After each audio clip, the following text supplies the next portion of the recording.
প্রাথমিক পর্যায়ে আমরা এই সংবাদটা জানার পরে প্রাথমিক সত্যতা যাচাইয়ের জন্য আমরা অফিসে পাঠাইছিলাম। পরবর্তীতে দেখলাম যে ঘটনাটা সত্য। পরে এই সংক্রান্তে যে শিশু ১০ বছর বয়সের চতুর্থ শ্রেণীর ছাত্র, তার পিতা বাদী হয়ে মামলা করছে। মামলার ভিত্তিতে আমরা আসামিকে গ্রেফতার করছি। আসামির নাম হচ্ছে ওয়াহিদ আলী বিশ্বাস। তার বয়স অনুমান ৫০ বছর। আমরা তাকে ইতিমধ্যে ধরতে সক্ষম হয়েছি এবং প্রাথমিক পর্যায়ে ঘটনার সত্যতা পাওয়া যাচ্ছে।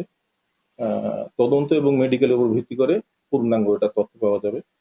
তবে অভিযোগের ভিত্তিতে মামলা এন্ট্রি হয়েছে, আসামি ধরা হয়েছে, আসামিকে প্রেরণের ব্যবস্থা হবে। হ্যাঁ, আসামিকে প্রাথমিক জিজ্ঞাসাবাদে সে দুঃখ প্রকাশ করছে এবং এই ঘটনার সাথে জড়িত মনে সে লোকমুখে শুনছিলাম, কিন্তু আমরা ওরকম পাইনি।